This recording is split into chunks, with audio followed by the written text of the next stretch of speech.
तो आज हम अपने आरओसी की कोर्स का एक बहुत इंपॉर्टेंट टॉपिक करने जा रहे हैं जिसका हम नाम है LLP form 3 and form 4 filing. सबसे पहले हम ये डिस्कस करेंगे कि एक एलएलपी कैसे बनाई जाती है। पहले तो मैंने अपनी प्रीवियस वीडियो में बता दिया है कि एलएलपी को इनकॉर्पोरेट कैसे करते हैं, बनाते कैसे हैं। ठीक है। तो अगर आपको ये देखना है कि एलएलपी के फॉर्म कैसे भरे जाते हैं, नेम को रिजर्व कैसे किया जाता है, तो हमारी पुरानी वीडियो देख लेना, उसमें सब दिख जाएगा। फिर भी मैं आपको एक ब्रीफ वो दे रहा हूँ, इंट्रोडक्शन की, कैसे आपको एक एलएलपी के लिए फॉर्म भरने हैं और क्या क्या उसमें बातें ध्यान रखनी है। ठीक है। How to incorporate of LLP. सबसे इम्पोर्टेंट पॉइंट है कि सबसे पहले आपको डीएससी यानी कि एलएलपी का मतलब लिमिटेड लाइबिलिटी पार्टनरशिप, यानी कि एक ऐसा फॉर्म ऑफ बिजनेस होता है जो जिसमें हमें कंपनी के बेनिफिट मिलते हैं और एक पार्टनरशिप के दोनों के बेनिफिट मिलते हैं। तो इसमें जैसे प्राइवेट लिमिटेड में डायरेक्टर होते हैं, वैसे ही इसमें डेजिग्नेटेड पार्टनर होते हैं। तो सबसे पहले इसमें आप जो भी एक एलएलपी स्ट्रक्चर जो डिजाइन होगा, सबसे पहले ये डिसाइड होता है कि हमारी एलएलपी का नाम क्या रहेगा। नाम के बाद उसमें कौन कौन डेजिग्नेटेड पार्टनर रहेगा, उसकी शेयरिंग रेशियो क्या रहेगी, इसका कंट्रीब्यूशन क्या रहेगा। जैसे प्राइवेट लिमिटेड में क्या होता है, उसमें शेयरिंग रेशियो यानी कि शेयर होल्डिंग होती है उसमें। ऐसे ही हमारी एलएलपी में होती है कंट्रीब्यूशन, यानी कि जितना भी कोई कंट्रीब्यूट करता है वो उतने ही कंट्रीब्यूशन के लिए ही प्रॉफिट या फिर लॉस के लिए लाइबल होता है। ठीक है। तो सबसे पहले आपको डीएससी बनाने हैं। फिर आपको डीएससी बनाने के बाद आपको सिंपल सा एक एमसीए में फॉर्म भरने पड़ते हैं। फॉर्म 1 में आप डिटेल डालोगे। फॉर्म 1 में नेम रिजर्व होता है। नेम रिजर्वेशन के बाद आपको फॉर्म कंटिन्यू करना है। ठीक है। एमसीए के डैशबोर्ड में वही मिनी डैशबोर्ड खुल जाता है, वहीं से आपको फॉर्म कंटिन्यू करना होता है। ठीक है। उसके बाद आपको फॉर्म भर के आपको डीएससी लगा के वो अटैच करना होता है। ठीक है। ये मैंने आपको पुरानी वीडियो में बताया हुआ है। ठीक है। एलएलपी फॉर्म 1 देखो,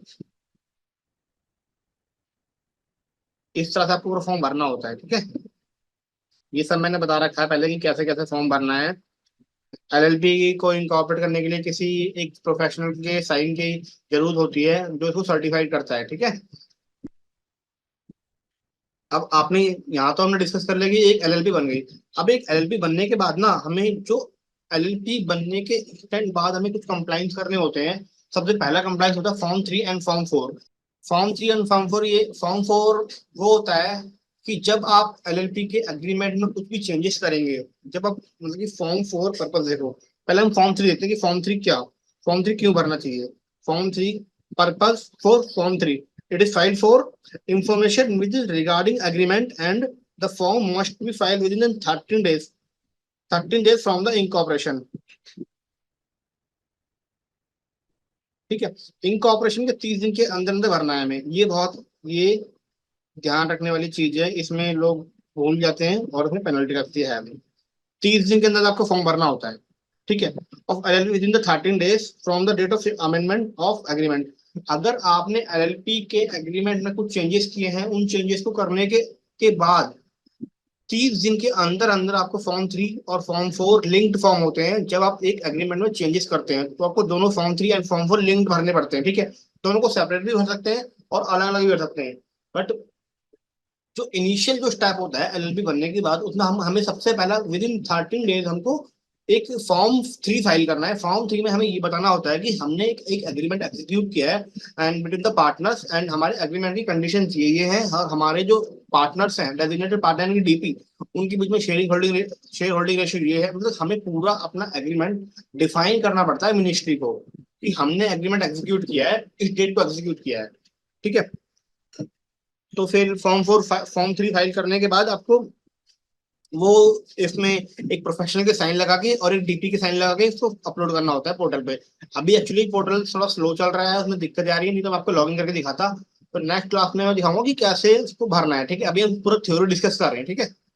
तो हमने सबसे पहले देख लिया कि फॉर्म 3 भरना क्यों है। फॉर्म 3 एक अलग फॉर्म होता है और फॉर्म 3 और फॉर्म 4 सब अलग अलग भरे जा सकते हैं और लिंक्ड फॉर्म भी भरे जा सकते हैं।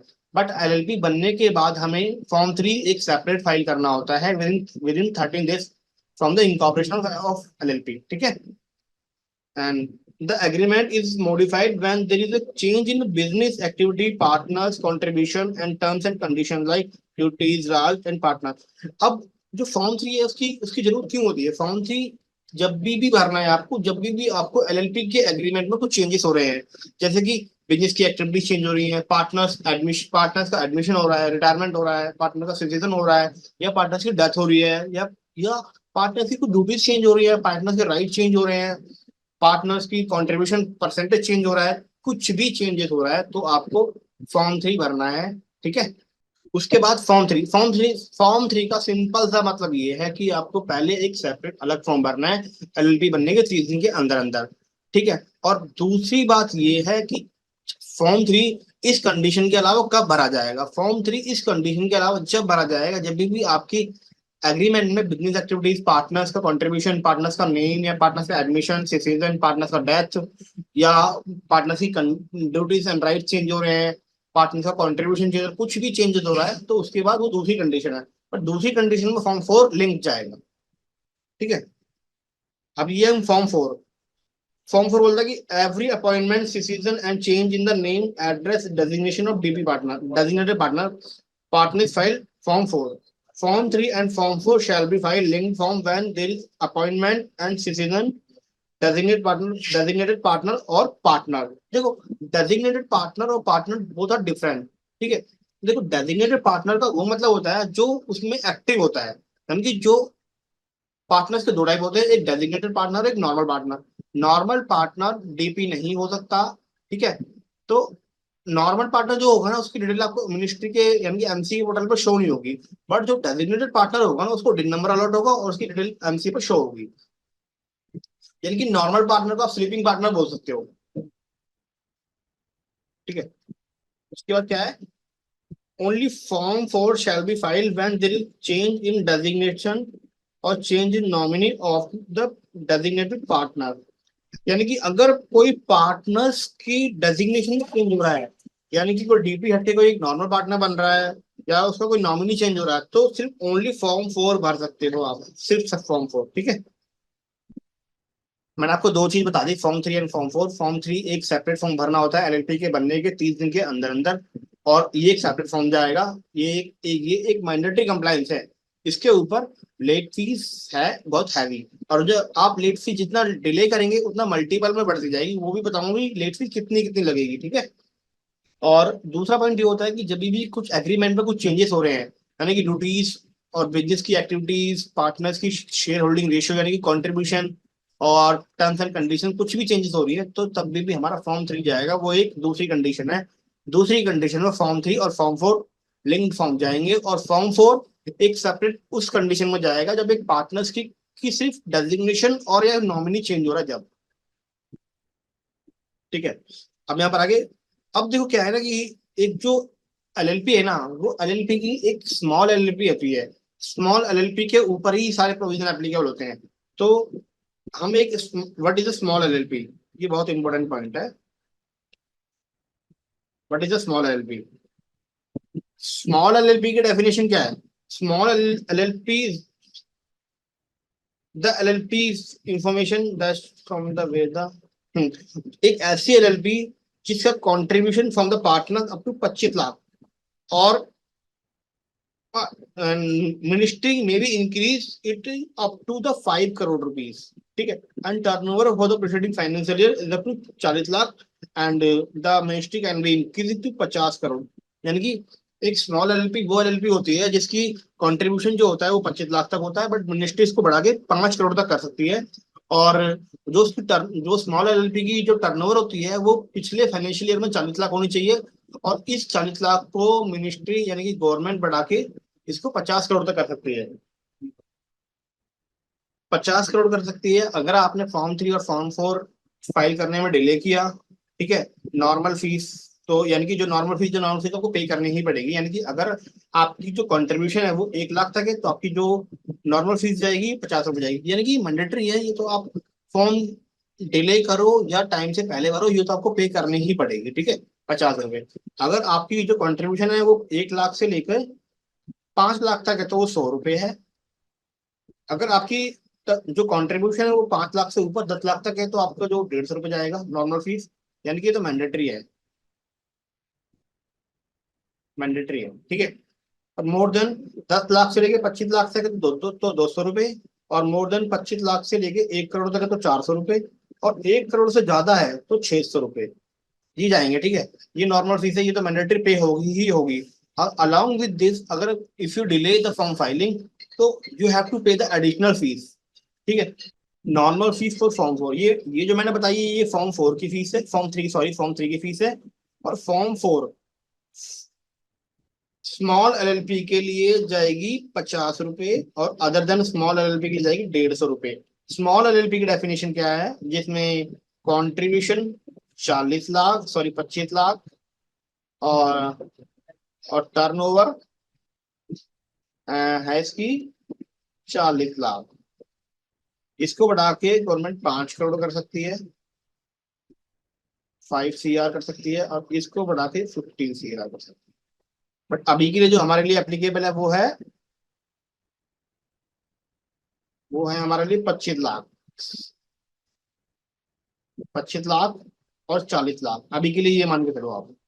उसके बाद अगर आप फॉर्म फाइलिंग में डिले करते हो, तो आपको you have to pay the late fees along with the additional fees. ठीक है, तो आपको एक एडिशनल फीस भी पे करनी पड़ेगी, जो नॉर्मल फीस के साथ होता है, वो भी आपको पे करनी पड़ेगी। ठीक है, additional fees for delay in filing form, यानी कि कोई भी फॉर्म आप डिले करोगे, उसके लिए आपको एडिशनल फीस पे करनी पड़ेगी। ठीक है, अगर आप 15 दिन से ज्यादा डिले कर रहे हो, यानी कि 15 दिन तक डिले कर रहे हो, तो वन टाइम, यानी कि जितनी वो नॉर्मल फीस है उसका वन टाइम मल्टीप्लाई कर लो, यानी कि 50 रुपए, तो 50 रुपए और ऐड कर लो, यानी कि 100 रुपए बस खाली।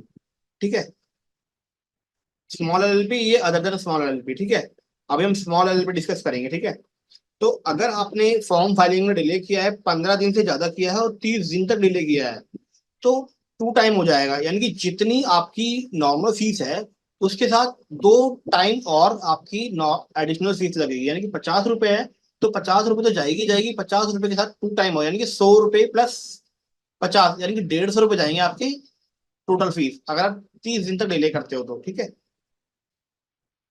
अगर आप 30 दिन से ज्यादा डिले करते हो और 60 दिन तक डिले करते हो, तो आपके 4 टाइम जाएगी नॉर्मल फीस। नॉर्मल फीस का 4 टाइम, यानी कि नॉर्मल फीस जाएगी 50, और 4 टाइम यानी कि 200 रुपये, 200 + 50, तो ये 4 टाइम हो गया। ठीक है, तो ये पे होगी आपकी टोटल फीस।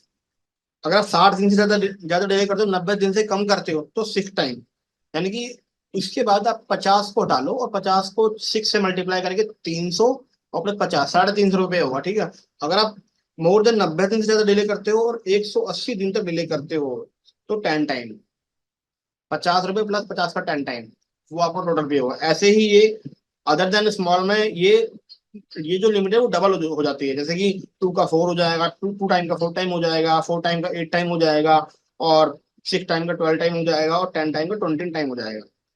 ठीक है, अगर आप मोर देन 180 डेज डिले करते हो, और आप 1 साल तक डिले करते हो, यानी कि 360 दिन तक से आप कम डिले करते हो, यानी कि 360 दिन तक डिले करते हो आप, तो 15 टाइम, यानी कि 15 टाइम्स ऑफ नॉर्मल फीस। ऐसे ही अदर देन स्मॉल में 13 टाइम, ये डबल हो जाएगा। ठीक है, तो ये लेट फीस का वो है, तो रीजन कि आपको लेट फीस, आपको अगर आपको लेट फीस वेव ऑफ करनी है या बचना है उनसे, तो आपको फॉर्म टाइम पे फाइल करने पड़ेंगे। ठीक है, और इसमें जो लेट फीस है वो मल्टीपल में ही बढ़ती जाती है, अगर आप ऐसे ही सालों साल डिले करेंगे ना, तो आपके फॉर्म पे वो मल्टीपल में लगती रहेगी लेट फीस। तो हमने ये डिस्कस किया कि form three and form four क्यों भरे जाते हैं, किस किस कंडीशन में भरे जाते हैं। मैं आपको दोबारा बता देता हूँ, फॉर्म थ्री एक मैंडेटरी फॉर्म होता है, एलएलपी बनने के बाद 30 दिन के अंदर अंदर आपको एक फॉर्म भरना होता है, फॉर्म थ्री में हम ये मिनिस्ट्री को बताते हैं कि हमने एक एग्रीमेंट एग्जीक्यूट किया है, इस डेट को एग्रीमेंट एग्जीक्यूट किया है, और इस एग्रीमेंट की ये टर्म्स एंड कंडीशन है, ये पार्टनर्स है, ये कॉन्ट्रीब्यूशन रेशियो है, यानी कि जो जो उस एग्रीमेंट में डिफाइन होगा, वो हमें सब उसको बताना पड़ेगा मिनिस्ट्री को। ठीक है, और फॉर्म थ्री उस कंडीशन में भी जाएगा जब कुछ एग्रीमेंट में कुछ और चेंजेस होंगे, जैसे बिजनेस की एक्टिविटी, पार्टनर्स का रेशियो, पार्टनर्स का नेम, कंट्रीब्यूशन और ड्यूटीज एंड राइट चेंज होंगे, जब भी हमारा फॉर्म थ्री जाएगा। इसके साथ फॉर्म फोर लिंक फॉर्म जब जाएगा, जब आपने फॉर्म थ्री 30 दिन, जब आप पहला कंप्लायंस है जब 30 दिन के अंदर में भरना है वो आपने भर दिया, उसके अलावा आप कुछ चेंजेस करते हो, तो उसके बाद आपका form three and form four link form जाएगा। ठीक है, और फॉर्म फोर सिंगल, यानी कि सिंगल फॉर्म फोर, यानी कि सेपरेट फॉर्म फोर उस कंडीशन में जाएगा सिर्फ जब डेजिग्नेशन में और नॉमिनी में चेंजेस होंगे तब। ठीक है,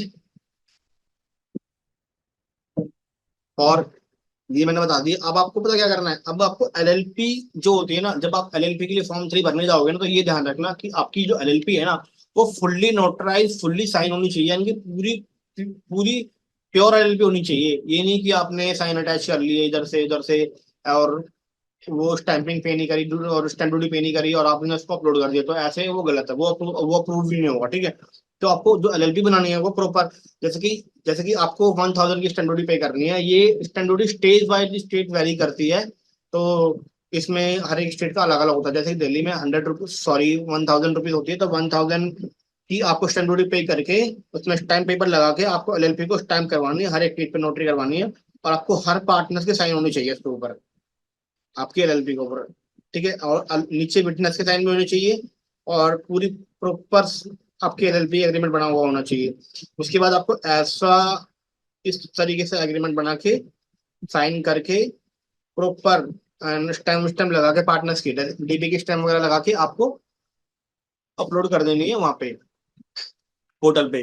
अब उसके बाद, उससे पहले आपको ना, जो फॉर्म भरने के लिए जो मैंडेटरी चीजें थे मैंने बता दिया आपको, कि आपको सबसे पहले आपको अपना पार्टनरशिप यानी कि जो एलएलपी जो डीड आपकी, उसको नोटरी करवा के और साइन एंड स्टैम्प करवा के उसको रेडी कर लो पीडीएफ बना के। फिर उसके बाद कुछ ऐसी चीजें हैं जो आपको पहले कॉपी पेस्ट करके या आपको कहीं से समराइज करके रख लेनी है, जो आपको उसमें फॉर्म में कॉपी पेस्ट करनी पड़ेंगी, क्योंकि कोई इतना बड़ा मैटर कोई टाइप नहीं करेगा उसमें, सबको कॉपी पेस्ट ही करनी पड़ेगी। बट अब बेटर यही है कि आप एक वर्ड फाइल पे पहले जो जो पॉइंट है, जो रेलिवेंट पॉइंट है, आप उनको पहले समराइज कर लो, ठीक है। समराइज करने के लिए जैसे कि मैंने यहाँ बनाया हुआ है कि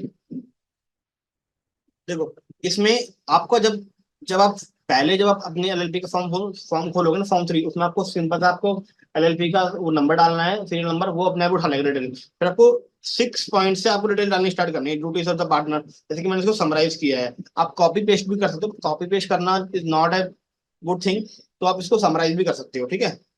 ऐसे ही 7th में रेस्ट्रिक्शन डाली है मैंने, ये सब मैंने रेडी कर लिया है, मैं सिंपल सा अब वो यहाँ से कॉपी पेस्ट कर दूंगा अपने फॉर्म में, ठीक है। जैसे कि मैनेजमेंट, ये सब पॉइंट वहां पे लिखे होंगे फॉर्म में, कि आपको 8 पॉइंट में वहां पे वो होगा management and administration of LLP, तो सिंपल है मैं इसको कॉपी करके वहां पेस्ट कर दूंगा, ठीक है।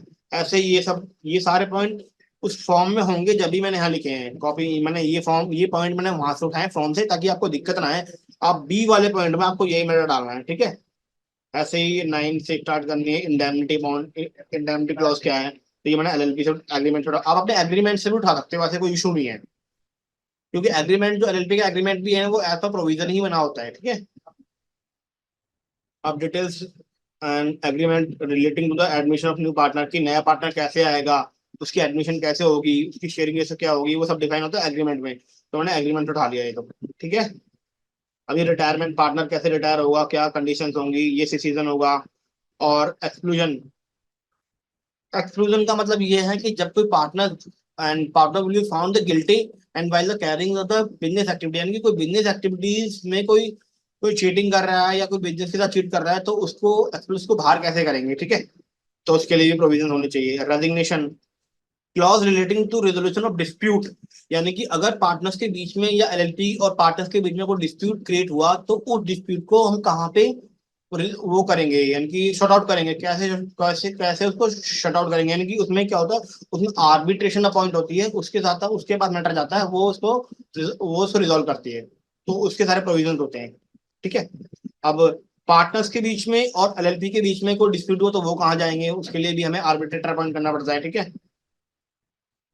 अब ड्यूरेशन क्या है, एलएलपी की ड्यूरेशन क्या जाएगी, एलएलपी की ड्यूरेशन वो रहेगी जो प्रोविजन, जब तक एग्रीमेंट टर्मिनेट नहीं होगा ना, जब तक कोई एग्रीमेंट को कोई भी वॉइल यानी कि कोई भी उसमें एक्सक्लूजन नहीं पाया जाएगा, यानी कि कोई भी, जब तक वो एग्रीमेंट टर्मिनेट नहीं होगा तब तक वो एलएलपी चलती रहेगी as per the LLP agreement, ठीक है। वॉलंटरी वाइंडिंग, आपकी एलएलपी अगर बंद करनी हो वॉलंटरी वाइंडिंग, तुम कैसे वाइंडिंग वाइंडिंग अप करेंगे, ये सारे प्रोविजन हमारे उसमें होते हैं। बस कभी कभी क्या होता है, ये पॉइंट आपको नहीं मिलेंगे, ये पॉइंट आपको देखने पड़ेंगे, ठीक है। कि आपको रिलेटिंग टू रूल 16 क्लॉज 2 क्या है, ये आपको रूल्स पढ़ने पड़ेंगे, ठीक है। कि आपको जो एलएलपी के रिगार्डिंग जो आपको डॉक्यूमेंट्स हैं वो कहाँ रिसीव करने हैं, कैसे रिसीव करने हैं, वो सब इसमें क्लॉज लिखे हुए हैं, ठीक है। ऐसे ये सब मैंने क्लॉज यहाँ पे लिखे हैं। बस ये इस तरह से आपको मैटर रेडी कर लेना है, बस सिंपल था। फिर आपको वहाँ पे फॉर्म 3 खोलना है, वहाँ पे कॉपी और पेस्ट करना है, और देन आपको फॉर्म 3 एक सबमिट करके डाउनलोड करके, और आपको इसमें एक प्रोफेशनल के साइन लगा के और एक डीपी के साइन लगा के आपको अपलोड कर देना है, ठीक है। और अभी एमसी की साइट चल नहीं रही, वरना मैं आपको लाइव दिखाता करके, तो मैं नेक्स्ट क्लास में दिखाऊंगा कि आपको फॉर्म 3 कैसे भरना है, ये एक सेपरेट फॉर्म है। इस क्लास में हम नेक्स्ट क्लास में हम फॉर्म 3 सीखेंगे कि फॉर्म 3 कैसे भरेंगे और उसको अपलोड कैसे करेंगे। उसके बाद हम फॉर्म 3 एंड फॉर्म 4 को लिंक्ड फॉर्म भी भरेंगे कि लिंक फॉर्म, दोनों फॉर्म सेपरेट एक साथ कैसे जाएंगे और किस कंडीशन में जाएंगे। ठीक है, तो next class will discuss about the form, how to file form 3 on online और कैसे उसको अपलोड करेंगे। तो आज की क्लास को यहीं खत्म करते हैं, ठीक है।